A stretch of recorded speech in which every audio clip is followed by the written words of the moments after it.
moi, monsieur Brun, si j'étais Napoléon, pas Napoléon Barbichette, je veux dire le vrai Napoléon, si j'étais Napoléon... Il est mort. Mais je sais, mais je dis simplement, moi, si j'étais Napoléon... Il est mort. On te dit qu'il est mort. Eh oui, nous savons qu'il est mort.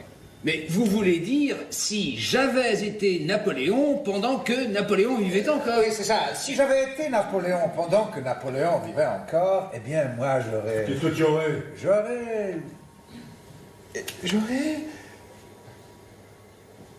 Ça y est, tu m'as fait oublier ce que j'allais dire. Oh, quel dommage. Gratteux. Simplement gratteux. Ça y est, tu as ton paquet, ça recommence. Depuis un mois que son fils est parti, on ne sait plus par quel bout le prendre. Il n'est plus possible de venir dans ce bar sans se faire... Alors, capitaine, vous ne travaillez pas aujourd'hui? Nous sommes du jury. Nous attendons le président, M. Cadal, qui va venir nous chercher. Du jury. On a tout vu. Du jury, Fichtre. Eh oui, Fichtre. Et votre ferryboat, est-ce que vous ne devez pas faire 24 traversées par jour? Eh oui, je dois les faire puisque je suis payé pour ça. Mais chaque année, au moment du concours, mon bateau a besoin de passer au Radoub pour rafraîchir la peinture sous-marine et ça dure 4 jours. Exactement comme le concours. Étrange coïncidence, exactement comme le concours. Et voilà pourquoi, pendant ce temps, mon chauffeur fait des extras. Tiens, petit, donne-moi encore une navette. Voilà, monsieur Brun. Félix, tu as l'heure juste. Je crois que ta pendule va bien, il est 8 heures précises. Si ma pendule marchait bien, je te demanderais pas l'heure qu'il est. Et si ça te fait peine de tirer ta montre, merci quand même. Mais je la tire, la montre, je la tire. Eh bien, il est 8 heures précises, exactement comme ta pendule. Merci. D'ailleurs, ce n'est pas étonnant, c'est sur ta pendule que je l'ai réglée ce matin. Oh, bougre dans plâtre. Mais on va-tu les chercher? Dis, ça basse. Jobastre, je ne vois pas pourquoi tu m'insultes quand je me donne le mal de chien pour te faire plaisir. Tenez, César, il est exactement 8h04 à l'horloge des docks. Merci, monsieur Brun. Ça, c'est un renseignement. 8h04. J'aurais dû savoir qu'il ne faut rien demander d'intelligent à monsieur Escartefigue, amiral de banquette de café, commodore de la Moleskine. Eh bien, dis donc, tu l'as toi aussi ton paquet. Mais qu'est-ce qu'il a besoin de savoir l'heure astronomique? Est-ce qu'il veut faire le point? Tu ne vois pas qu'il attend le facteur? Comme tous les matins. Comme tous les soirs, il l'attend tout le temps. Ah, c'est donc ça, son fils lui envoie une lettre tous les jours et lui, le pauvre, il se languit de la voir. Moi, je crois plutôt qu'il se languit d'avoir la première et que son fils ne lui a pas encore écrit. Tout juste. Et chaque fois que le facteur passe là devant sans s'arrêter, c'est une scène de tragédie. Oui, monsieur Brun, de la tragédie. Il devient pâle comme la mort. Et quand il n'y a personne dans le bar, il vient regarder ce chapeau. Oui, le chapeau de Marius. Il est resté là depuis le départ. Il lui parle. Il lui dit des choses que ça vous met les larmes aux yeux. C'est vrai que moi je suis beaucoup sensible. Oh, et la petite Fanny, c'est la même chose? Ouais, elle va sûrement mourir d'estrangie. Hein? Tiens, ils vont mourir tous les deux. C'est curieux tout de même que son fils ne lui ait pas encore écrit. Mais non, capitaine, c'est tout à fait naturel. Il est parti sur un voilier. Et leur première escale, c'est Port Saïd. Il est donc logique de penser que ça prenait...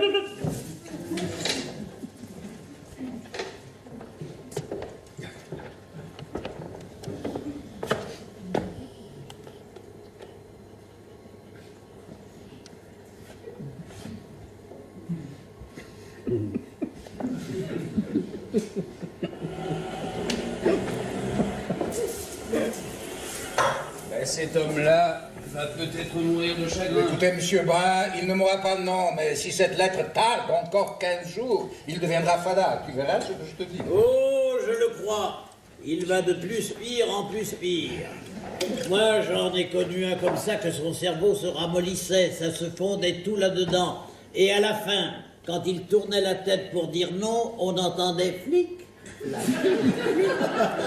Ça clapotait. Voilà un cas extrêmement curieux. C'est bien curieux. Tu ne me crois pas? Oh que si, je te crois, parce que moi, j'en ai connu un encore plus bizarre.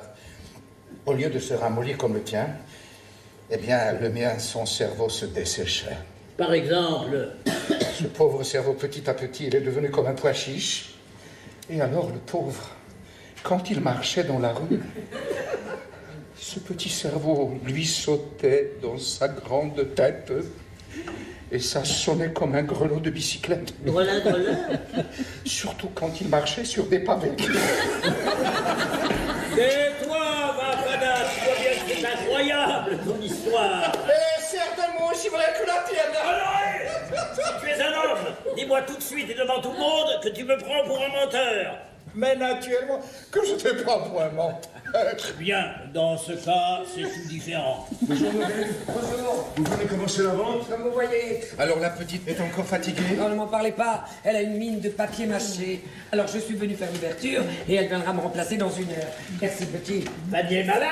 Oui, elle a pris un froid sur l'estomac. Tu n'as donc pas remarqué qu'elle n'est pas venue hier et que c'est Norine qui a vendu? Non, tiens, j'avais pas remarqué. J'espère que c'est pas grave. Mais non, c'est un peu de grippe. Une attaque de grippe. Oui, une attaque de grippe.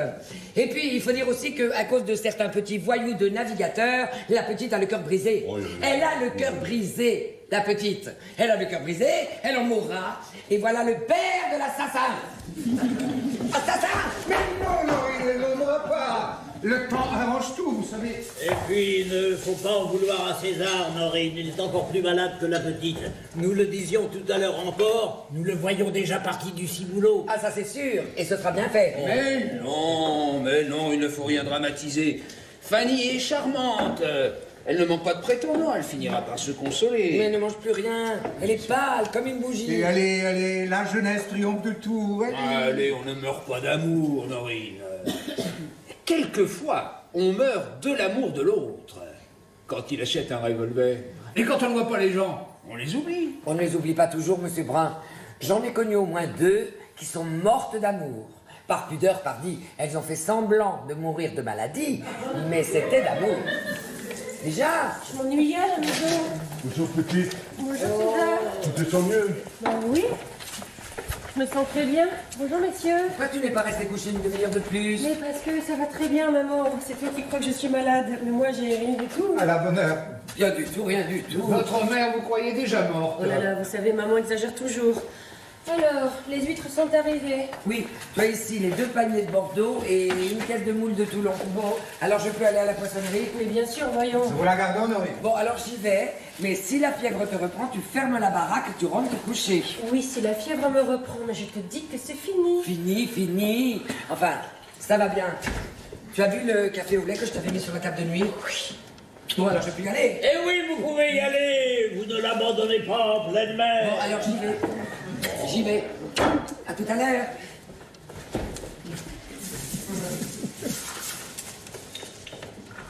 C'est vrai que tu te sens mieux? Mais oui, c'est vrai.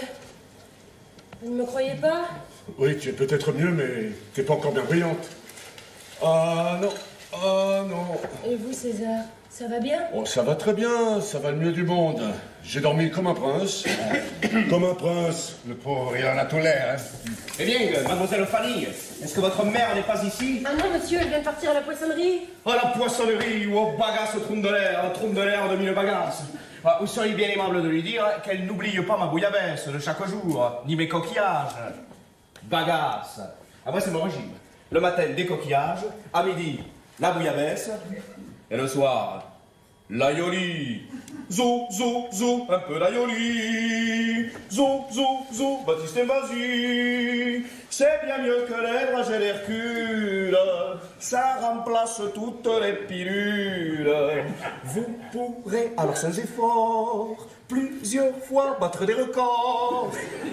Bon, et n'oubliez pas, mademoiselle Fanny. Je n'oublierai pas, mais à qui faut-il l'envoyer? Ah bah à moi-même, monsieur Marius. Cyril. Oh, pardon. Oh, bagasse.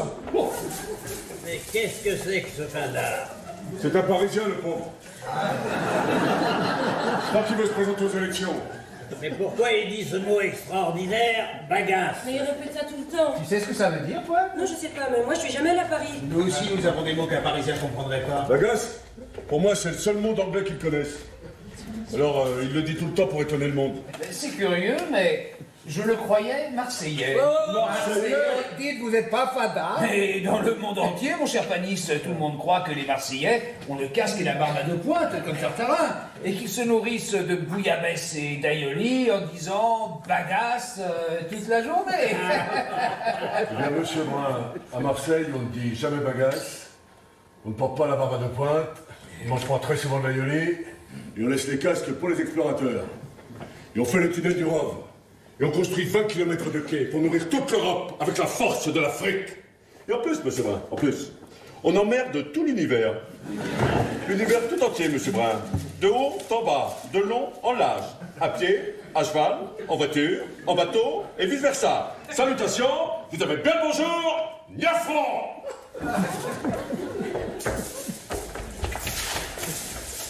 C'est pour moi tout l'univers. Ce n'est pas spécialement pour vous, mais tout de même, vous en faites partie. Niafron, c'est dur. On ne peut plus venir dans ce café sans se faire insulter. Tu vois bien que c'est un homme qui souffre. Va, sûrement le chauffeur a raison. Son fils ne lui a pas écrit. Et vous savez ce qui lui fait le plus de mal? C'est qu'il ne veut pas l'avouer à personne. Voilà le pire. Naturellement, il se garde tout son chagrin sur l'estomac, ça fermente, ça se gonfle et ça l'étouffe. Au fond, le chagrin, voyez-vous, c'est comme le ver solitaire. Le tout, c'est de le faire sortir. Tu as raison, Félix. Même nous n'allons pas le laisser mourir sur place parce qu'il ne veut pas parler. Il faut le sauver. Et comment tu veux faire? Tu veux pas lui rendre son fils? Non, mais il faut provoquer ses confidences. Habilement, comme tu penses. Moi, je suis sûr que s'il nous en parle, ça le soulagera, ça lui dégagera le cerveau. Fort bien raisonné. En somme, tu veux lui ouvrir la soupape pour lâcher un peu de vapeur et diminuer la pression. C'est ça. Et ça ne sera pas facile. Mais on peut toujours essayer. Après tout, il ne nous mangera pas. Non, mais peut-être il va nous lancer le siphon à la figure. Oh non, moi je ne crois pas. Il va gueuler, tout simplement. Oh, ça cocagne! Monsieur Brun, vous ne le connaissez pas, il est violent, vous savez. Oh. Oui, quand il s'y met, c'est terrible. Écoute, Félix, la situation est grave. Dans 8 jours, ça sera trop tard. Honoré, tu as raison. Il va gueuler, il va faire un scandale, il va peut-être tout casser, mais tant pis. Hésiter une seconde, ce serait une lâcheté. Nous devons le faire, nous allons le faire. Vas-y. Honoré! Moi, Pourquoi pas? bon, j'irai. Tu me soutiendras?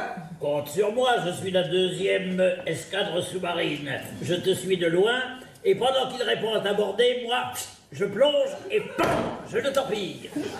Alors, on y va, hein. Monsieur Brun? Oh, ne craignez rien, j'interviendrai.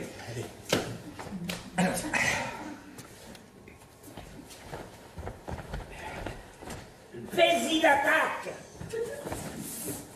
C'est ça?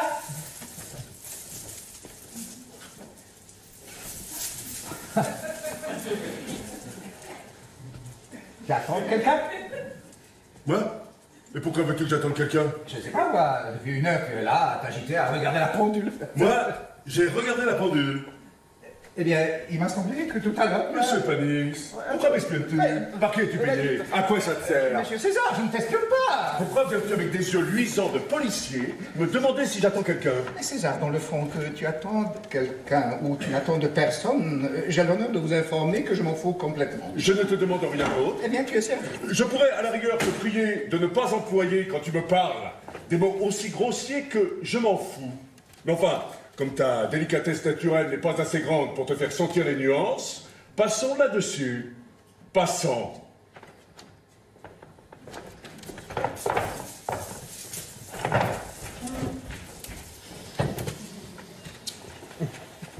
Et la torpille? Attends, toi, tu t'es échoué du premier coup, mais moi, je vais y aller de face. Ça m'étonnerait. Oh, moi aussi. Moi aussi. Regardez et écoutez. Soutiens-moi. Pan, je le torpille. César! Dis donc, César, moi, j'ai comme l'impression que tu attends le facteur. Moi, j'attends le facteur. Et pourquoi j'attendrai le facteur? C'est pas moi, peut-être pour voir s'il ne t'apporte pas une lettre de ton fils. Pas vrai, famille? À cela, Félix! Je te défends de te mêler de mes affaires de famille. Tu sais, je n'ai pas voulu. Moi, par exemple, je ne te demande pas si c'est vrai que ta femme te trompe avec le président des peseurs jurés, n'est-ce pas? Est-ce que je te le demande? Tu ne me le demandes pas, mais tu me l'apprends. Oh, aucun de sort. Oh, Félix, la torpille t'a pété dans la main. Mais non, ce n'est pas vrai, Félix, non. Vous l'avez entendu dire, monsieur Brun? Oh, jamais de la vie. Et je suis sûr que ce n'est pas vrai. Que ce soit vrai ou pas vrai, ça ne nous regarde pas. C'est une affaire personnelle entre monsieur Escartefig, capitaine du ferry-boîte, et madame Fortunette Escartefig, son épouse. Et aussi, monsieur le président des peseurs jurés, celui qui a la belle barbe rousse. Moi, je ne veux rien en savoir. Aucun de sort. Alors toi, Félix, imite ma discrétion, pas de question sur Marius. Et toi, Beaumestre, prends-en la graine. Moi, je ne t'ai rien demandé. Ni moi non plus. Non mais, vous m'avez rien demandé. Mais vous avez une façon de dire « je ne t'ai rien demandé » qui signifie « nous voulons absolument savoir ». Et vous essayez de me forcer à vous faire des Mais confidences. enfin, César, pas du tout. Il y a longtemps que ça dure. C'est une véritable conspiration. Vous voulez tout savoir? Vous ne saurez rien. Je t'assure que pour moi, je ne veux rien savoir du tout. Tu veux rien savoir du tout? Je ne veux pas me mêler de tes affaires de famille. Ça veut dire qu'après une amitié de 30 ans, tu te fous complètement de tout ce qui peut m'arriver. Mais non, César, mais non. Ah ben oui, Honoré, ben oui. Ce sont les propres mots que tu as dit tout à l'heure. Tu as dit « je m'en fous complètement ». Mais j'ai dit ça pour te faire plaisir. Si tu ne veux rien nous dire, ne dis rien. Et si tu veux nous dire quelque chose, eh bien parle. Et voilà, eh bien parle. Ah, je savais bien que vous finiriez par me questionner. J'en étais sûr. Eh bien, puisqu'on me force à parler, je vais te répondre. Non, César, non, on ne te force Ah pas. bah si, bien sûr, on me force. Non, mais non, non, taisez-vous maintenant. Puisqu'on me force à parler, au moins qu'on ait sa parole. C'est ça. Parle, César, parle. Bon.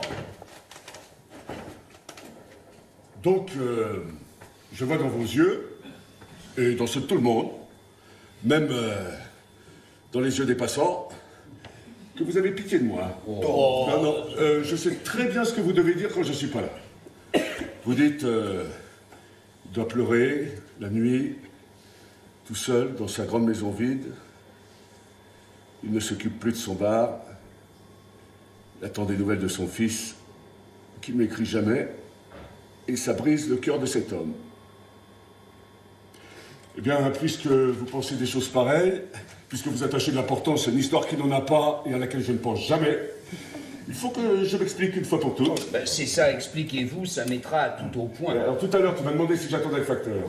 Eh bien non, je n'attends pas le facteur. Quand un garçon a eu le courage d'abandonner son vieux père et de ne pas lui écrire une seule fois depuis 59 jours, il n'y a guère d'espoir qu'il lui écrive le 60e. D'abord, il ne pouvait pas t'écrire avant sa première escale, et sa première escale, c'est Port Eh Saïd. bien, d'après les journaux, la Malaisie a touché Port Saïd le 7 août, il y a 12 jours. Mais pour que la lettre te revienne, il faut presque 2 semaines. À l'Odo, il y a un courrier qui fait le voyage en 9 jours. Mais il ne le fait pas tous les jours.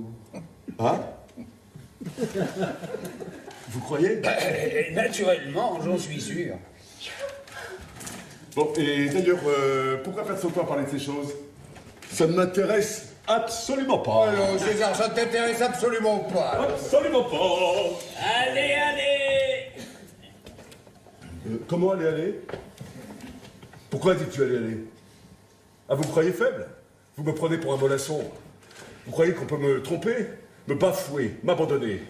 Je vous ferai voir qui je suis. Alors, César, ça ne t'intéresse absolument pas, hein? Allez, allez. Tenez, une supposition que ce garçon ait eu l'idée d'écrire une petite lettre à son père, un petit mot pour dire je pense à toi, je me figure ton chagrin, etc. Une supposition que chaque soir, il ait mis sa petite lettre de côté que la semaine dernière, en arrivant à Port Saïd, il les a toutes mises à la poste d'un seul coup. Enfin, une supposition que le facteur se présente à l'instant dans ce bar et qu'il dise « Voilà pour vous, monsieur César » et qu'il me présente un paquet de lettres de 3 kilos. De quoi lire toute la nuit, en les lisant 3 fois chacune. Eh bien, je prendrai le paquet, je le foutrai sur le comptoir et je ne l'ouvrirai même pas parce que ça ne m'intéresse pas. Tu ne nous feras pas croire que tu n'aimais pas ton fils. Ah, je ne dis pas ça, au contraire, j'aimais beaucoup cet enfant, mais après ce qu'il m'a fait, c'est fini. Mais en somme, qu'est-ce qui vous a fait? Oui, en somme. En somme, encore n'est pas Dieu, en somme. Oui, en somme, que vous a-t-il fait? Il m'a fait qu'il est parti. Et après, à 20 ans, ce garçon n'avait pas le droit de partir. Il n'avait pas le droit de partir sans me le dire. Ça, c'est vrai, ce qu'il a fait là, ce n'est guère poli. Mais s'il te l'avait dit, qu'est-ce que tu aurais fait? J'aurais expliqué qu'il n'avait pas le droit. Et même au besoin, tu le lui aurais expliqué à grands coups de pied au cul. Naturellement. Et je te garantis qu'en moins d'un quart d'heure, j'aurais fait passer le coup de la marine. Vous voyez donc qu'il a bien fait de ne rien vous dire. Il a bien fait. Ah ben alors c'est ça, vous approuvez de révolter. Vous félicitez l'ingrat. Encore un bolchevique qui veut détruire la famille. Et il faut entendre dire ça dans mon bar, mais c'est inouï. Mais enfin, César, après tout, si cet homme veut naviguer... Cet homme, quel homme? Marius, c'est un homme. Un homme, Marius. Non, mais il a 23 ans. À cet âge-là, vous étiez déjà marié. Moi, oui. Et vous étiez un homme? Moi, oui. Alors, ce qui était vrai pour vous n'est pas vrai pour lui? Non. Et pourquoi? Pour moi, j'ai toujours raisonné différemment, parce que moi, je n'étais pas mon fils. Eh bien, César, permettez-moi de vous dire, avec tout le respect que j'ai pour vous, que vous êtes un un grand égoïste. En voilà un qui ne l'envoie pas dire. Et il parle bien, tu sais. Si cet homme veut naviguer, vous n'avez pas le droit d'en empêcher. Bah, s'il veut naviguer, qu'il navigue, mon Dieu, qu'il navigue où il voudra, mais pas sur l'eau.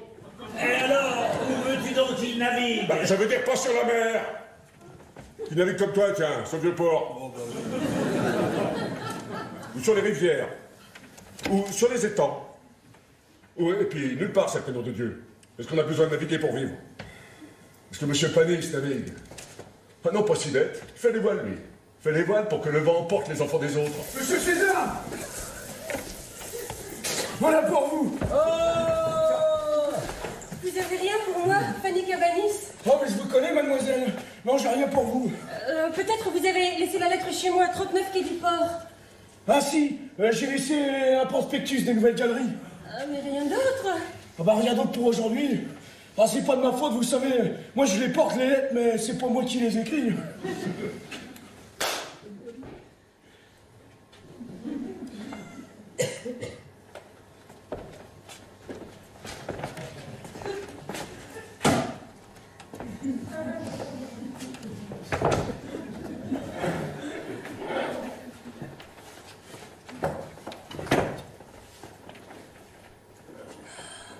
Une lettre de Port Saïd. César, elle est lourde. Et après? César, c'est de lui, c'est de Marius, c'est écrit derrière. Et après? César, lisez-la, vite, lisez-la. Bah, laisse ça, je te prie. Mais lisez-la. Je préfère mieux lire mon journal. Le journal des limonadiers. Alors, César, Quoi, non, César? si tu veux lire cette lettre, nous ne te chinerons pas. Oh, c'est bien que ce que tu nous as dit, c'était pour parler. César, je me mets très bien à ta place. Tu as envie de lire cette lettre et tu luttes contre cette envie à cause de nous, parce que nous sommes là. Permets à ton vieil ami de te dire que c'est de l'amour-propre mal placé. Quoi? Je te dirais, César, et pourtant il faut du courage. Mais je te dirais, puisque c'est mon devoir, je te dirais... Exactement comme Panis qui l'a dit le premier, c'est de l'amour-propre mal placé. Les observations d'un ancien cocu et d'un cocu de l'active ne sont moi aucune influence. À qui fait-il allusion? Je me le demande. Le journal des limonadiers. Ah tiens, nous avons moins que le picon. 16 sous par bouteille. Enfin, naturellement. Alors, dans une bouteille, il y a 16 verres.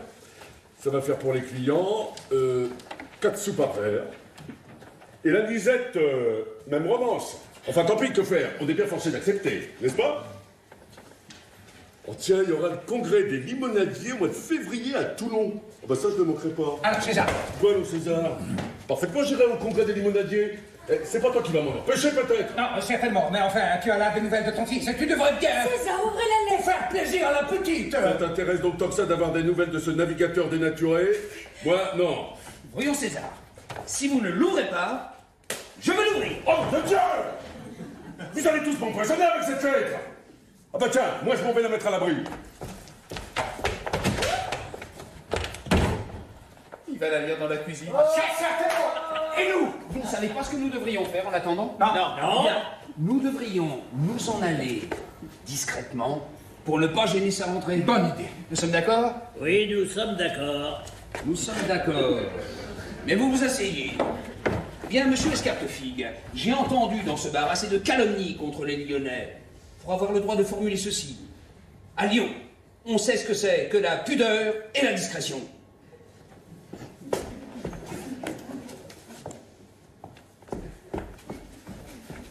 Au revoir, messieurs. Pudeur? Quelle pudeur? Dis donc, Félix, tu devrais aller voir si Cadani est réveillé. Hein? Tu crois qu'il faut que j'y aille? Les premières parties commencent à 9h. Quand on est du jury, il faut avoir la politesse des rois. Va chercher Cadani. Va, allez. Alors j'y vais. J'y vais! Ce n'est pas tellement loin, il y a 40 mètres. Il y a 40 mètres en passant par là devant, mais en passant par la place de l'Anche, il y a au moins 200 mètres. Et pourquoi tu irais faire le tour? Eh couillon, en faisant le grand tour, je reste à l'ombre. Fanny, ne tremble pas comme ça. Il y a sûrement beaucoup de choses pour toi dans cette lettre. Oh non, Panis, ça je crois pas. Tu ne le crois pas, mais tu l'espères. C'est bête l'amour tout de même. C'est pas bête. Mais... Pouh, c'est mauvais. Je sais bien que c'est surtout de l'imagination, mais ça peut faire souffrir quand même. Tu es bien pas l'autre, Fanny. Tu devrais bien voir le docteur. Bah, pourquoi? Mais parce qu'un docteur te renseignera. Il te dira si tu n'as pas de l'anémie, il te marquera des choses pour te donner de l'appétit, etc. Oui, mais vous connaissez ma mère. Si je parle d'aller au docteur, elle me croira perdue. Eh bien, qui t'empêche d'y aller toute seule? Va chez le docteur Venel. Il habite dans ma maison. C'est un bon papa. Vas-y une après-midi. Si tu veux, je te donnerai des sous. Ah non, c'est bon, ça va. Des sous, j'en ai. Oh. Il est réveillé. Il est même tout prêt à partir. Il n'est pas sourd, moi. Oh non, il a mis le col et la redingote et s'est ciré les souliers que je te dis que ça, il nous attend. Alors on y va. Ne sois pas inquiète pour la lettre, Fanny. Aie patience quelques minutes. Dans un quart d'heure, il va te la lire. Et avant ce soir, il va la réciter à tout Marseille. Allez alors, étudiant. J'arrive.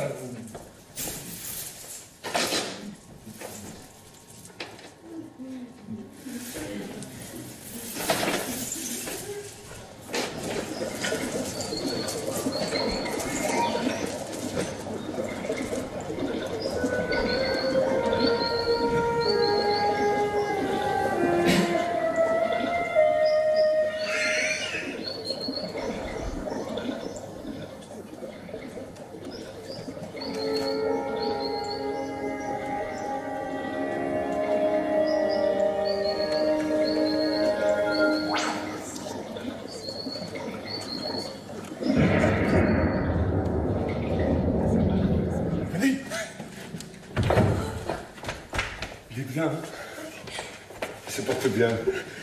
C'est si bien. Et range-moi tout ça.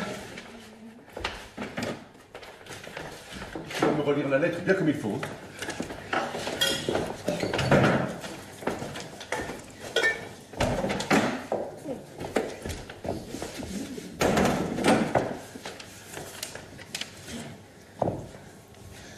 Mon cher papa, pardonne-moi, mon cher papa, la peine que j'ai pu te faire.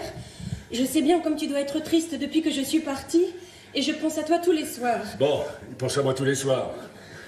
Mais moi, grand imbécile, je pense à toi toute la journée. Allez, continue. Pour dire, de t'expliquer toute la chose et de quelle façon j'avais cette envie, je ne saurais pas te l'écrire, mais tu n'as qu'à demander à Fanny. Elle a connu toute ma folie. Allez, folie, c'est le mot. Ça me fait plaisir de voir que tu te rends compte. Maintenant, laisse-moi te raconter ma vie. Quand je suis partie, on m'avait mis aide cuisinier, Être mais... cuisinier. Ils ont dû bien manger sur ce bateau. Hein. Au bout d'un mois, il n'y aura plus que des squelettes à bord. Ça va être le bateau fantôme. Mais au bout de quelques jours, ils m'ont remplacé par un autre homme de l'équipage qui s'était blessé à la jambe en tombant dans la cale, et moi j'ai pris sa place sur le pont. Bon, attention, maintenant, ça va devenir terrible. Je ne t'ai pas écrit plus tôt parce que, en arrivant à Port Saïd, nous avons eu de gros ennuis. Comme un matelot du bord était mort d'une sale maladie, les autorités ont cru que c'était la peste. La peste. Et on nous a mis en La quarantaine. peste, tu entends? La peste. Oh, coquin de sang, la peste sur son bateau. Et dire que quand un de ses camarades de l'école communale attrapait les oreillons, je gardais Monsieur Marius à la maison pendant 1 mois pour le préserver. Et maintenant, il s'en va nager dans la peste. La peste jusqu'au cou. Oui, bah, il ne l'a pas eu, lui, puisqu'il vous écrit. Non, mais il l'a pas eu, mais il a bien failli l'avoir. Et ça n'empêche que c'est une maladie terrible. La peste, le cou gonflé, la bouche ouverte, la langue comme une langue de bœuf, et le corps couvert de pustules, et l'estomac en pourriture, et le nombril tout gonflé noir comme un oursin. Ah, coquin de sang, Marius, t'as pas fini de nous faire du mauvais sang. Allez, va, continue. Mais les docteurs du port ont tout démantibulé le pauvre mort pour voir ce qu'il avait, et ils ont dit que c'était pas la peste. Tant mieux. Bon, alors... Maintenant, nous voilà délivrés, et nous allons repartir pour Aden. Ce voyage est merveilleux, et ma nouvelle vie me plaît beaucoup. Je suis maintenant au service des appareils océanographiques. Oh, ben, celui-là, j'avais pas pu le lire. Nous allons nous en servir bientôt pour mesurer les fonds de l'océan Indien. Mais tu t'imagines ce petit qui faisait semblant de ne pas savoir mesurer un picon grenadine et qui s'en va mesurer le fond de la mer. Qu'est-ce que je dis, la mer? L'océan. Le fond de l'océan. Et Indien.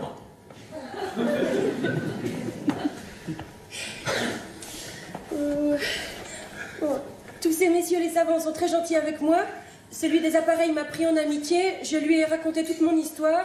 Il dit que cette envie de naviguer, ça ne l'étonne pas, parce que, comme je suis Marseillais, je suis sûrement le fils de Phénicien. Félicien? Oh, qu'est-ce que ça veut dire, ça? Il y a bien le fils de Phénicien. Le fils de Félicien? Mais alors, moi je ne serais pas son père?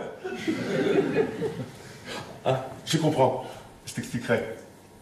Continue, il y a quelque chose pour toi un peu plus loin. Enfin, tout ça va très bien, et j'espère que ma lettre te trouvera de même. Ainsi que Fanny. Ainsi que Fanny. Tu vois qu'il pense toujours à toi? Donne-moi un peu des nouvelles de sa santé et de son mariage avec ce brave homme de Panis. Elle sera sûrement très heureuse avec lui. Dis-le lui bien de ma part. Tu vois, dis-le lui de ma part. Tu vois qu'il pense à toi? Écris-moi à mon nom, bord de la Malaisie à Aden. Nous y serons le 15 septembre. Je t'embrasse de tout mon cœur, ton fils, Marius. Ton fils, Marius. Ansouya, ne te fais pas de mauvais sang. Je suis heureux comme un poisson dans l'eau. Bon, il est heureux. Il nous a laissés tous les deux, et pourtant, il est ravi.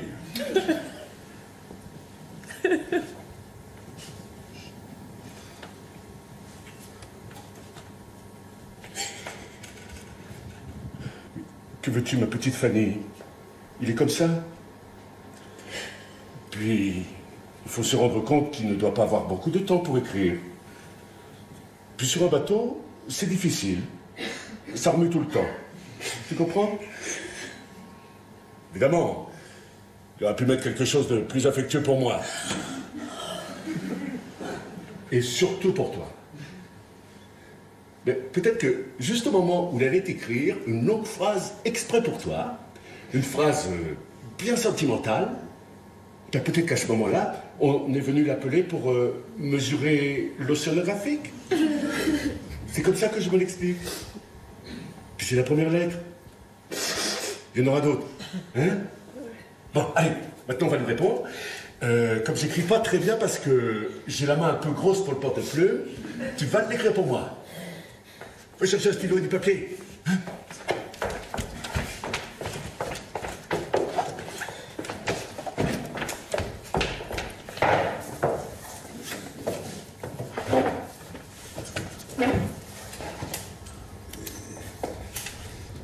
Mon cher enfant, enfin, je reçois ta première lettre. Elle n'est pas bien longue. J'espère que la prochaine durera au moins 10 pages, ou même 20. Ce que tu me dis sur ton voyage est très intéressant. Et tes savants ne sont pas bêtes. Surtout celui qui t'a dit que tu étais le fils de Félicien. Il ne s'est pas trompé de beaucoup, puisque Félicien, c'était le père de ta mère. Et par conséquent... Attends, quoi, le quoi? Le père Le père de ta mère. Et par conséquent, Oui. tu as un peu de son sang. Regarde un peu ce que c'est que ces savants. Rien qu'à le voir, ils sont allés deviner le nom de son grand-père.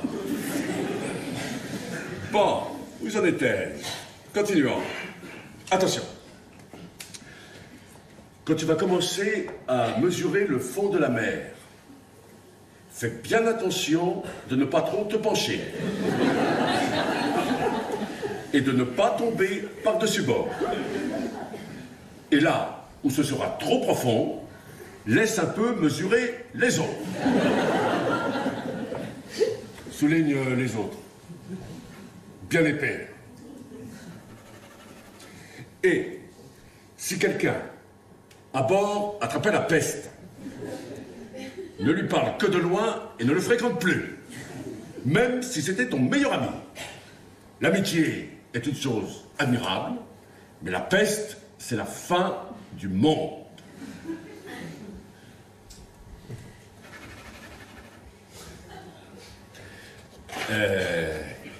Ici, tout va bien. Je me porte bien. À part une colère terrible qui m'a pris quand tu es parti et qui n'est pas encore arrêtée. La petite Fanny ne va pas bien du tout. Elle ne mange pour ainsi dire plus rien. Elle est toute palote. Aussi, tout le monde le remarque. Et dans tout le quartier, les gens répètent toute la journée. La petite s'en ira de la caisse et César partira du cibolo. Aussi, Honorine me fait des regards sanglants. Et chaque fois qu'elle me regarde, je me demande si elle ne va pas me tirer des coups de revolver et j'en ai le frisson de la mort. Pourquoi tu n'écris pas? Écoutez, César, ça, je crois pas que ce soit nécessaire de le mettre. Parce que ça va lui faire de la peine. Eh bien, il nous en fait pas à nous de la peine? Mais si, mais ça sert à rien de la lui rendre. C'est vrai, ça sert à rien. Qu'est-ce que nous mettrons à la place? Bah attendez, je vais vous l'écrire. Non, ne l'écris pas. Dis-le moi d'abord. Mais nous mettrons... La petite Fanny est... comme d'habitude... pour son mariage avec Panis. Je crois bien que rien n'est encore fait, mais peut-être, je ne sais pas tout. Excellent.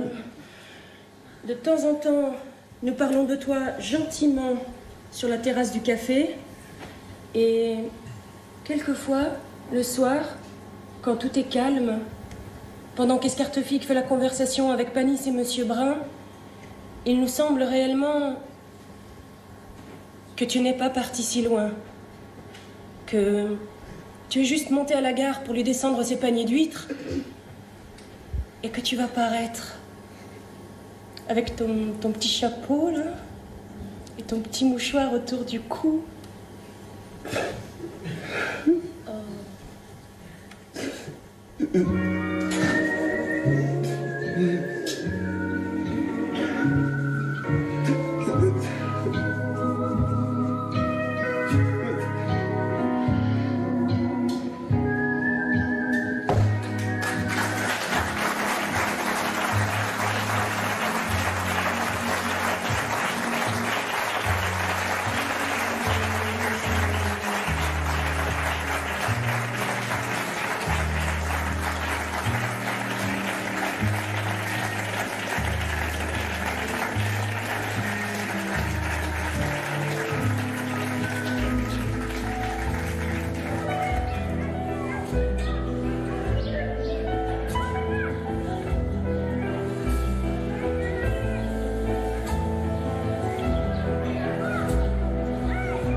Qu'elle n'est pas à son inventaire ce matin. Elle s'est encore fait remplacer par la femme d'Escartefigue. Oh, écoute, ma sœur, quand elle veut aller travailler, c'est toi qui lui dis de rester couchée ou d'aller se promener. Et si par hasard, elle a envie d'aller faire une petite promenade, alors tu protestes. C'est pas juste. Tu as peur qu'elle soit allée avec un galant? Malheureusement, ce n'est pas ça qui m'inquiète. Si elle pouvait prendre un galant et se marier le plus tôt possible, qu'elle épouse un singe si elle veut, mais qu'elle se marie. Moi, je trouve qu'il n'y a pas le feu à la maison. Après tout, elle a 19 ans. Et s'il faut qu'elle attende son fiancé pendant 2 ans, il n'y a pas de quoi s'arracher les cheveux. Ce monsieur-là n'est pas son fiancé. Il ne peut pas attendre 2 ans. Mais pourquoi? Parce qu'elle est déshonorée. Il n'y a qu'un mari pour lui rendre sa réputation. Tout le monde sait qu'elle a été la maîtresse de ce petit mastroquet. Tout le quartier ne parle que de ça. Mais qu'est-ce qu'ils peuvent savoir? Que le soir, à 10h, Marius entrait ici avec elle et qu'il en sortait vers les 7h du matin. Et alors, qu'est-ce que ça prouve? Quand 2 personnes sont toutes seules dans une chambre, va-t-on un peu savoir ce qu'ils font? Tais-toi, va. Tais-toi. Moi, je n'ai pas le mauvais esprit et je me dis, peut-être ils se parlaient tendrement. Peut-être ils faisaient des projets. Ou peut-être ils se disputaient. Ou peut-être ils jouaient aux cartes. Tais-toi, va. Tu n'es qu'une grosse bête. Ça, il y avait longtemps que tu me l'avais pas dit. Toujours, il faudra que j'entende ça. La pauvre maman, elle m'appelait Cougourde. À l'école, quand je me trompais, la maîtresse disait « Ne riez pas, soyez charitable, et ce n'est pas sa faute si elle est bête. » J'en ai assez, moi, à la fin. Tu crois que ça ne me ferait pas plaisir d'être intelligente comme toi? Ne fâche pas, va, ma belle Claudine. Laisse-moi. Laisse-moi. C'est bien possible que je sois bête. Mais tout ce que je fais, je le fais de bon cœur. C'est le facteur. Une lettre recommandée Et ça vient de Toulon. C'est mon fournisseur de moules. Tu sais que je signe. Non.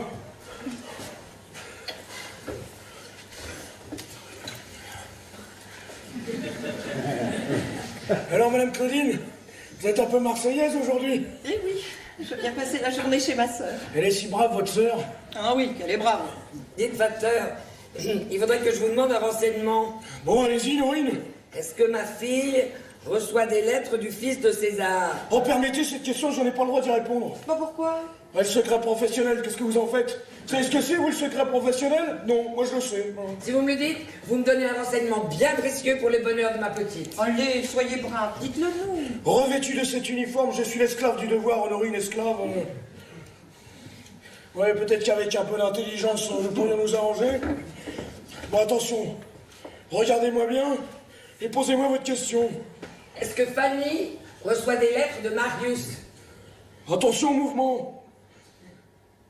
Vous êtes sûr qu'elle n'en soit pas? Bon, attention, regardez-moi bien. Vous êtes sûr qu'elle en a jamais reçu? Bon, regardez-moi bien. Mais si jamais elle en soit une, vous me direz? Mais non, je n'ai pas le droit, je ne vous préviendrai pas. Oh, vous n'êtes pas gentil. Ah bah tant pis, je ne tiens pas à être gentil. Je fais mon devoir, voilà tout. Alors, au revoir Norine et excusez-moi. De quoi? Bah de n'avoir pu vous donner un renseignement. Si j'avais pu, ça aurait été avec plaisir, mais qu'est-ce que vous voulez? J'ai pas le droit. Secret professionnel. Eh ben tant mieux qu'il lui écrive pas. Parce que comme ça va lui passer, elle l'oubliera. Oui, elle l'oubliera ou bien elle va mourir de mauvais sang. Tu crois? Mais alors ce serait un amour comme au cinéma? Une passion? Oh, c'est terrible. Mais quand même, c'est beau. Ah, tu trouves que c'est beau, toi? Ça te paraît beau, ma situation? Elle est désespérée, ma situation. Je ne dors plus, je ne mange plus, je n'ose plus regarder mes amis. Allez, n'exagère pas, Honorine. Moi, dans ma petite jugeote, je ne m'effrayais pas trop jusqu'à maintenant. Je me pensais, petit à petit, elle va l'oublier. Et à la fin des fins, si elle n'en trouve pas un qui soit mieux, elle épousera Maître Panis. Ah, moi aussi, je l'espérais. Ah, eh ben tu vois que je suis pas si bête que ça puisque je pensais comme toi. Eh oui, mais moi quand je pensais ça, j'étais aussi bête que toi. Parce que maintenant, même si elle reprend le dessus, même si elle accepte Maître Panis, eh bien ça ne se fera pas, parce que c'est Panis qui ne voudra plus. Bah pourquoi il voudrait plus? Mais à cause de toute la comédie, parbleu. Tu crois que c'est rassurant pour un homme de 50 ans d'épouser une jeune fille qui meurt d'amour en public pour un autre? Il te l'a dit? Mais non, il ne me l'a pas dit. Mais quand je le rencontre, il ne me dit plus rien. Il parle plus? Et il me parle de la pluie et du beau temps, mais de la petite, plus un mot. Qu'est-ce que c'est?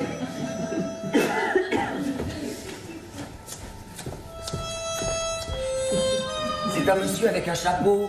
Mon Dieu, c'est peut-être un huissier. Et pourquoi ce serait un huissier? Moi, je dois rien à personne. Mon Dieu, c'est vous, Panis! Eh oui, c'est bon. Oh, bonjour, mesdames. Bonjour, Maître Panis.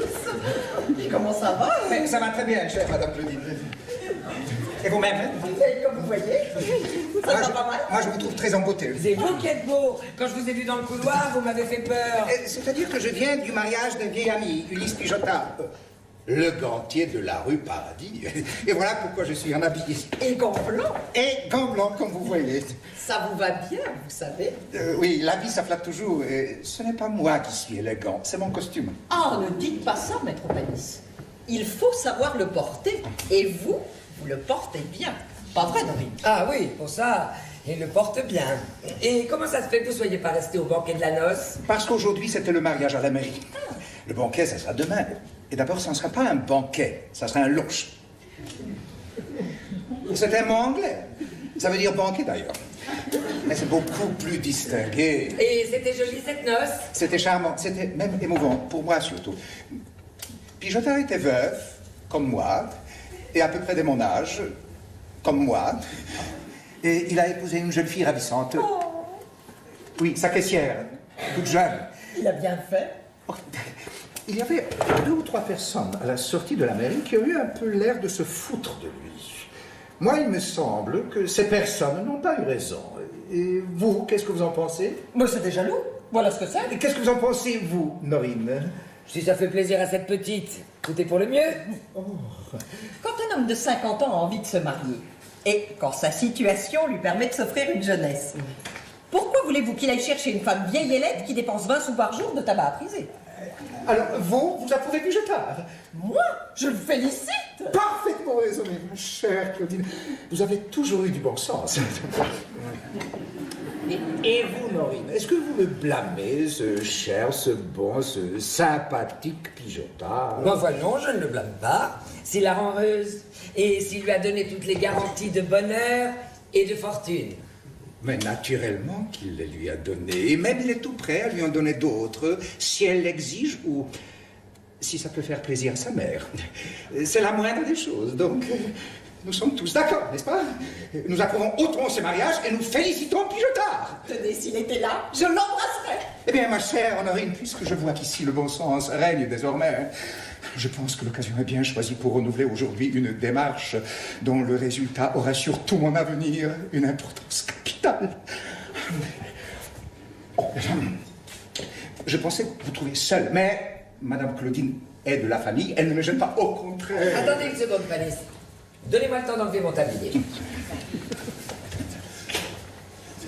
Allez-y. Je veux épouser votre fille. Vous le savez très bien, puisque je vous l'ai déjà demandé, et aujourd'hui j'ai profité de la vie pour renouveler ma demande. Vous me la donnez ou vous ne me la donnez pas? Mais oui, on vous la donne. Pourquoi tu te mêles, toi?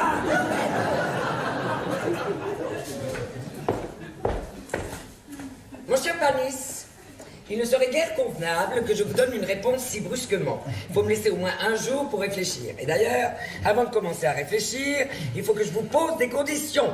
Oh, pas la question d'argent, puisque nous l'avons déjà discuté. Ben, je comprends, vous êtes même venu au magasin pour regarder ma comptabilité. Alors, à propos de quoi ces conditions? Vous savez ce qui s'est passé depuis notre dernière conversation à ce sujet? Depuis ces 6 mois, il s'est passé beaucoup de choses.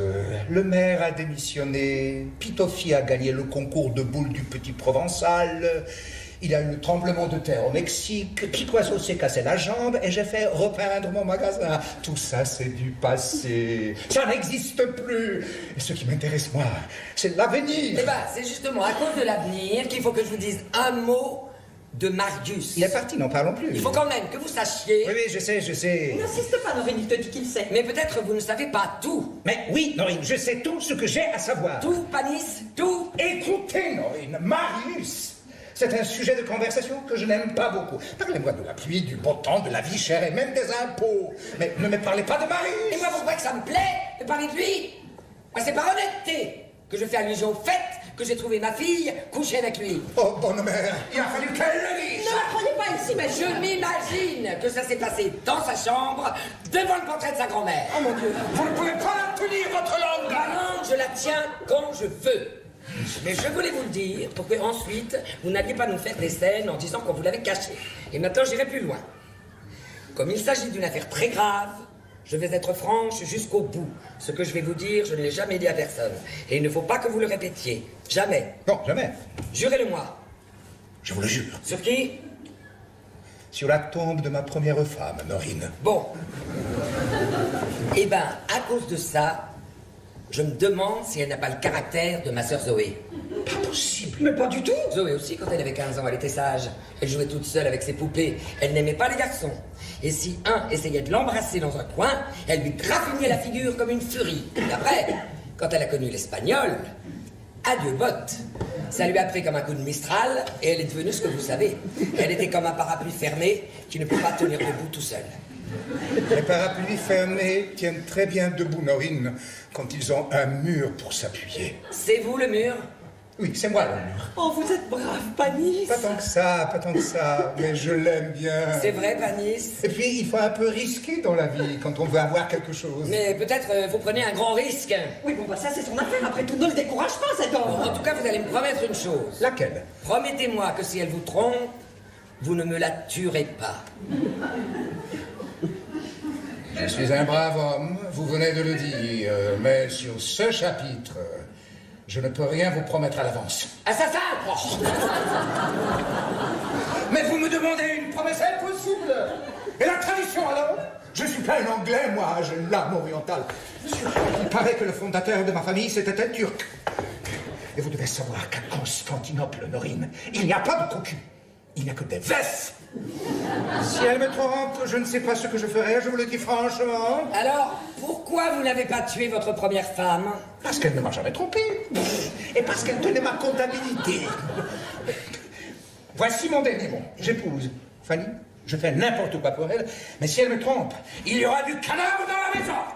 Bon Dieu, mais quel sauvage! Alors c'est non, c'est non, c'est non. Non, non et non! Attendez, naturellement, je ne chercherai jamais à savoir si elle me trompe.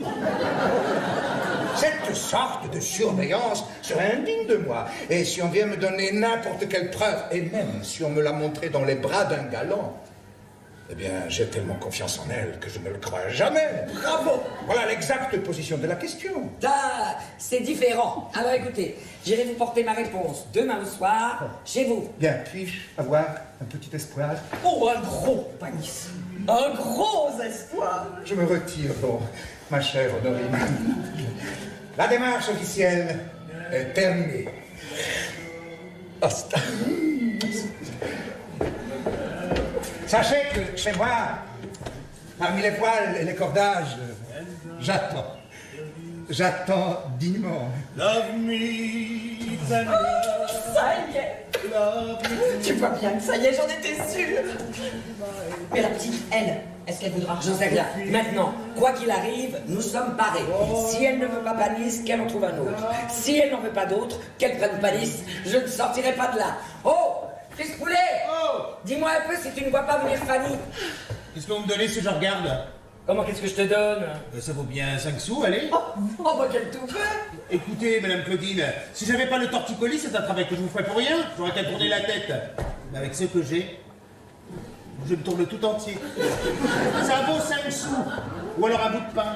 Tu n'as pas de quoi manger? Et j'ai plus d'argent, je l'ai tout perdu en jouant à Seb. Tiens, malfaisant. Tu la vois, Fanny? Ah oui, je la vois. Ah ben non, c'est pas elle, c'est la charrette des balayures. Je vais t'en coller une. Allez, rigolez pas, j'ai dit ça pour rire. Si elle paraît, je vous le dirai. Dites, est-ce que je vais manger, moi, avec ça? Si des fois tu voulais un poulet rôti... Ah oui, tiens, ça c'est gentil, Norine. Mais bien cuit, hein, autrement je ne veux pas. Tiens, voilà Fanny qui s'amène de ce côté. Merci, hein, Norine. Ne lui parle pas tout de suite de Panis. Attends que nous soyons à table, ce sera plus en famille. Enfin, mademoiselle arrive. Et où tu es tes petites coquines? Tu vas te faire remplacer tous les jours maintenant. Bonjour petite. Bonjour, tante. Elle ne t'a pas fait beaucoup de bien, la promenade. Tu ne peux plus nous parler maintenant? Mais oui, elle peut parler, mais nous ne lui laissons pas le temps de dire un mot. Alors, tu es allé faire un petit tour? Oui, Qu'est-ce que tu regardes? rien. Ah, écoute, aujourd'hui que tante Claudine vient nous voir, ne recommence pas à faire le mour, s'il te plaît. Mais non, Norine, elle ne fait pas le mour. Mais regarde là, elle fait un mour de 6 pieds de long. Allez, va, ne la gronde pas. Tu vois bien que c'est la passion. Nous allons bavarder à table toutes les trois en famille. D'abord, moi j'ai faim. Tiens, Fanny, aide-moi avec ce couvert. Tu n'as pas faim, toi? Maman, je vais avoir un enfant. Qu'est-ce que tu dis? Fanny, qu'est-ce que c'est que cette idée? Je vais avoir un enfant. Le docteur vient de me le dire. Ah mon Dieu. Ah mon Dieu. C'est pas possible. C'est pas vrai. Un enfant? Va-t'en, fille malhonnête. Va-t'en, fille perdue. Si ton pauvre père était là, il te tuerait. Moi, je t'ouvre la porte. Mais où veux-tu qu'elle aille? À la rue. Les filles des rues. Moi, tu n'es plus ma fille. Je ne veux plus te voir. Maman! Monte dans ta chambre, va faire tes paquets et file. Ne dis pas folie, Norine, tais-toi, Norine, tais-toi! C'est encore pire que Zoé. C'est la honte sur la famille. Va-t'en tout de suite ou je te jette dehors à coups de bâton. Petite cagade. Et la voilà qui s'évanouit maintenant. Du vinaigre, vite. Du vinaigre. Tu n'as pas honte? Dans la position qu'elle est, tu veux la tuer? Fanny. Fanny. Elle est blanche comme une morte. Ma petite Fanny. Ma fille. Fanny. Ma fille. Ma petite fille chérie. Fanny. Ne meurs pas. Vite, ouvre les yeux. Ne meurs pas. Fanny. Je te pardonne, mais ne meurs pas. Maman. Sérieux, maman? Là, tu vois, c'est passé. Respire, respire. Ah, voilà, la couleur lui revient. Ah, c'est de honte que tu devrais me dire. Tu devrais t'étouffer de honte. Ah, toi, tais-toi. Dès qu'elle tombe de l'œil, tu sanglotes et dès qu'elle va mieux, tu recommences. Laisse-la tranquille. Alors quoi, tu trouves que naturel qu'une fille rentre chez elle avec un polichinelle sous le tablier? D'abord, ne crie pas comme ça que tout le quartier nous écoute. Tu n'as pas honte. Eh oui, elle a honte, tu le vois bien. Ah, évidemment, tout ce qui arrive, c'est un grand malheur. Mais après ce que tu m'as raconté, tu pouvais un peu t'y attendre. Quand une fille a un amant, elle attrape un enfant plus facilement que le million. Et ça prouve son innocence. Au contraire, laisse-moi lui parler. Écoute-moi, Fanny. Ne t'effraie pas. Réponds-moi bien tranquillement, sans te fatiguer. Tu en es sûr de ce malheur? Bon. Et cet enfant, de qui est-il? De Marius? Et de qui veux-tu qu'il soit? Elle a quand même pas encore couché avec tout Marseille. Bon! Il est Marius! Oh, celui-là, si je le tenais! Elle a tort, elle, naturellement. Mais c'est une enfant. Elle ne savait pas, il l'a trompée. Il a dû se jeter sur elle comme une bête sauvage. Oh, mais j'irai me plaindre à la justice, moi. Au bagne, à casser des pierres. Au bagne, les forçats, les saligots, les assassins, les satyres. Oh, bonne mère, que les diables de la mer lui mangent son bateau sous les pieds, que les favoules le dévorent, celui qui a ruiné la vie de ma pauvre petite innocente. Ma pauvre petite. Ah, évidemment. Ça prouve bien que ce garçon n'a guère de délicatesse. Faire un enfant à une jeune fille, c'est un gros sans-gêne. Mais le mal est fait et bien fait. Oui, on peut dire que c'est réussi. Mais maintenant, il faut trouver le remède, pas plus. Eh oui, pas plus. Dis-moi, ma petite, dis-moi maintenant, depuis quand tu le sais? Depuis qu'il est parti, je me sentais malade. J'étais plus comme d'habitude. J'avais mal au cœur tous les matins. Oh, bonne mère. Et puis, je mangeais beaucoup. Mais à table, tu ne prenais rien? Mais je mangeais par caprice, n'importe quoi, n'importe quand.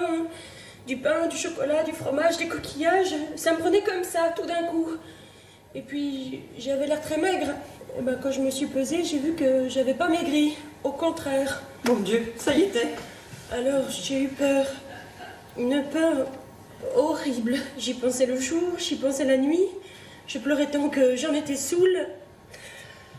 Marius, ne m'écrivez pas. J'ai pensé me jeter à la mer. Malheureuse, ne fais jamais ça. Va, comme tu as dû souffrir de porter ton secret toute seule. Et puis ce matin, je me suis décidée. Je suis allée voir un docteur, le docteur Venel. Un bon docteur, un savant, celui-là. Qu'est-ce qu'il a dit? Que ça serait pour le mois de mars. Eh ben, un joli mois, le mois des fous. Oh. Et après, qu'est-ce que tu as fait? Je parie que tu allais raconter la chose à César. Non, après, je sais pas. Hein. Après, je suis partie dans la rue, j'ai marché, je sais pas où je suis allée. À la fin, j'ai bu du rhum dans un café et je suis venue ici pour tout te dire. Eh ben, nous sommes propres. Ne pleure pas, va, ça ne sert à rien. Après tout, l'honneur, c'est pénible de le perdre, mais quand il est perdu, il est perdu. Et puis, tant que personne ne le sait, il n'y a pas de déshonneur. Si on criait sur la place publique les fautes de tout le monde, on pourrait plus fréquenter personne. Toi, maintenant, qu'est-ce que tu comptes faire? Je ferai ce que tu voudras, pourvu que tu me gardes. Alors, c'est tout simple. Et nous sommes sauvés. Épouse Panis.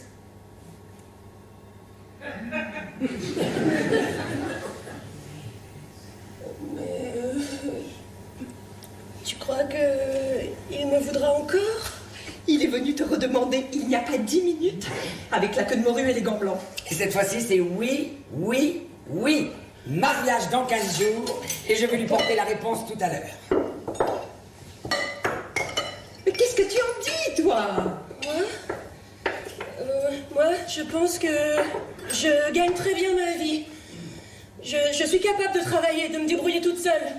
Alors, mon idée, si maman me le permettait, ce serait de ne pas me marier et d'élever mon enfant par mon travail en attendant que son père revienne, s'il revient. Ça, c'est beau. C'est c'est bon, mais c'est difficile. Difficile? Impossible, tu veux dire? Qu'elle fasse un enfant sans avoir un mari? Ne perdons pas notre temps à dire des choses qui n'ont pas de sens. Mais maman, elle a fille du brigadier des douanes, Madeleine Cadeau. Est-ce qu'elle a pas un enfant sans père? Elle élève très bien, elle n'est pas malheureuse. Ça n'a rien à voir, le père est mort juste comme ils allaient se marier, tandis que le tien est parti à la nage, à toute vitesse, de toutes ses forces, pour ne pas t'épouser. Et puis, Fanny, fais bien attention. Dans toutes les familles, il peut y avoir une fille mère ou une garce, ça se pardonne parce que c'est naturel. Mais maintenant, chez nous, c'est impossible. Parce que notre sœur Zoé a déjà pris le tour. Si tu n'acceptes pas Panis, nous sommes tous déshonorés, et moi, je mourrai de chagrin par ta faute. Mais, si tu en as un autre en vue, qui te plaise et qui t'aime assez, dis-le.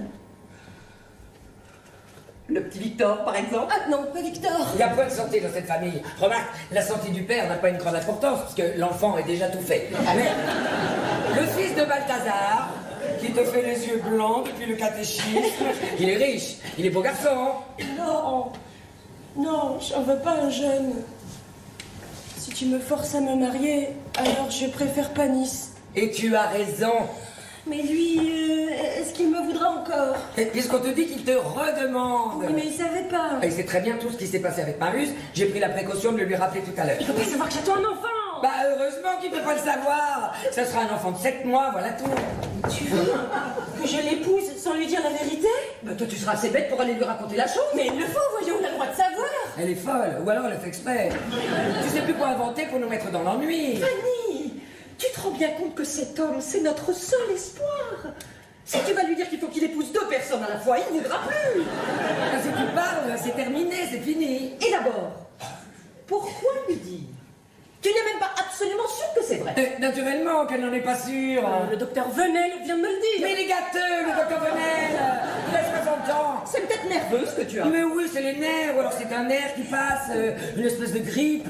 Ne te fais pas une montagne d'une chose qui n'est peut-être pas vraie. Alors si c'est pas vrai, je suis pas forcée de me marier. Mais il n'y a pas besoin d'être enceinte pour se marier. Il y a de véritables jeunes filles qui se marient. Alors, prends Panis puisqu'il se présente et ne lui dis rien. Non, non, maman, ça c'est malhonnête. C'est un mensonge abominable. Mais tu n'auras pas besoin de mentir, il ne te demandera jamais rien. Ah, si tu connaissais la vanité des hommes, et surtout sous ce rapport, il trouvera tout naturel d'avoir un bel enfant après 6 ou 7 mois de mariage. Oh, ça sûrement, il ne sera pas le premier. Et puis, Fanny, réfléchis un peu. Panis, c'est un homme très bon, n'est-ce pas? Oui. Alors il faudrait que tu n'aies guère de cœur pour le priver d'une grande joie. La joie d'être père. Il le mérite bien, va. Mais moi, qu'est-ce que je pense de lui pendant ce temps? Qu'est-ce que je pense de moi? Non, non, je veux pas être malhonnête à ce point. Une femme n'est jamais malhonnête avec un homme. Si nous sommes dans cette misère, c'est à un homme que nous devons, eh ben, faisons payer la faute par un homme. C'est pas le même! Non, non, c'est toujours le même. Ils sont tous pareils. Et d'ailleurs, celui-là, s'il veut t'épouser, c'est parce que tu es jeune et jolie, ne le prends pas pour un saint. Est-ce que ça ne vaut pas quelque chose, ça? Non, non. J'ai commis une faute grave, je le sais, j'ai gâché ma vie, tant pis pour moi, c'est moi que ça regarde. C'est à moi de me débrouiller toute seule. Alors, parce que Panis est bon, parce qu'il m'aime, j'irai mettre un bâtard chez lui. Oh, et toi, là, tu veux que je vole son nom pour l'enfant d'un autre? Mais c'est ça qui serait un crime.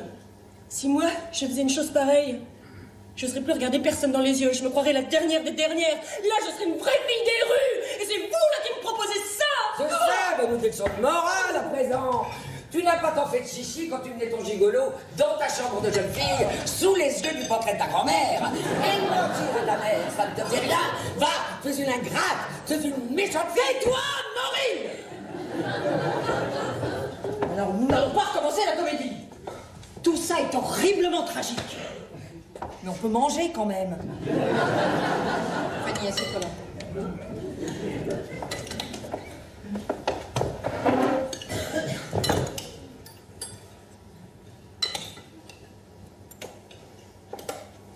Oh, j'ai pas faim. Après ce que tu nous as dit tout à l'heure... Je mangerai plus tard. Faut que j'aille remplacer Fortunette. Elle est à l'éventaire depuis ce matin. Bon, j'y vais. Fanny! Et où elle va? Où elle t'a dit? quand on n'a pas d'enfants, on est jaloux de ceux qui en ont, et quand on en a, ils vous font devenir chèvre. La Sainte Vierge, la pauvre, elle en a eu qu'un, et regarde un peu les ennuis qu'il lui a fait. Et encore, c'était un garçon.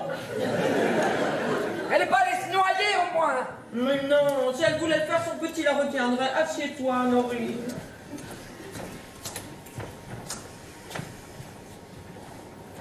Dis, Norine, les petits bâtards, ils sont moins jolis que les autres? Non, au contraire, souvent, ils sont plus forts et plus intelligents. Et même, ça s'appelle les enfants de l'amour. Ben alors de quoi tu te plains?